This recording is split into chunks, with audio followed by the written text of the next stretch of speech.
में सैनिक गश्त करते हैं। नगर की व्यवस्था इतनी जटिल थी कि इसे संभालने के लिए 6 समितियां बनाई गईं, जिनमें कुल 30 अधिकारी दिन रात काम करते थे। लेकिन दोस्तों, अब असली सवाल उठता है, क्या यह सब सच था? क्या पाटलिपुत्र के महल वाकई इतने भव्य थे जैसे मेगस्थनीज ने लिखा? तो बता दे कि साल 1913 पटना के पास कुम्हरार में खुदाई शुरू हुई और वहां से जो निकला उसने इतिहास की किताबों को हिला दिया। मिट्टी के नीचे से उभरे 80 विशाल लकड़ी के स्तंभों वाले हॉल, हर स्तंभ साल यानी शौर्य रोबस्टा की लकड़ी का, लगभग 1.5 फीट चौड़ा और 20 फीट ऊंचा। फर्श चमकदार ईंटों से बना था, जो आज की मार्बल टाइल्स भी उसके सामने फीका पड़ जाता। यही था अशोक का सभागृह, वो जगह जहां से भारत के सबसे विशाल साम्राज्य का शासन चलता। लेकिन सोचिए दोस्तों, क्या मौर्य युग में हर कोई अशोक जैसे राजमहल में रहता था? नहीं, हर नागरिक के पास संगमरमर की दीवारें और चमकते स्तंभ नहीं थे। ज्यादातर लोग मिट्टी की ईंटों, लकड़ी के खंभों और घास या पत्तों की छतों वाले साधारण घरों में रहते थे। छोटे आंगन जहां बच्चे खेलते थे, चूल्हे के पास बैठी महिलाएं दिन भर की थकान मिटाती थीं।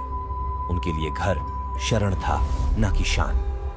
लेकिन राजाओं के लिए घर अब सत्ता और अमरता का प्रतीक बन चुका था, और यही सोच धीरे धीरे पूरी दुनिया में फैलने लगी। नाइल नदी के किनारे बसे इजिप्ट में फराओ यानी राजाओं ने अपने लिए ऐसे घर बनवाए जो मृत्यु के बाद भी जीवित रहे। पिरामिड।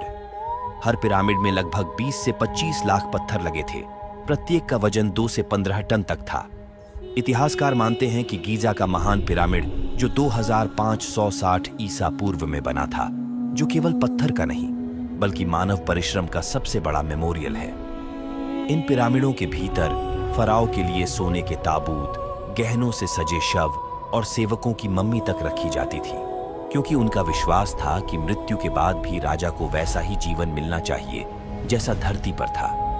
लेकिन विडंबना ये थी, वो आम जनता जिन्होंने इन महलों और पिरामिडों को बनाया, खुद उन्हीं के साए में भूखी थकी सो जाती थी। अब चलिए पश्चिम की ओर, टाइग्रिस और यूफ्रेटीज की घाटियों में, जहां करीब 5000 साल पहले बसी थी मेसोपोटामिया की सभ्यता। यहां के राजाओं ने ऐसे मंदिर बनाए जो धरती से आसमान तक उठते थे, जिन्हें कहा जाता था जिगुरैट।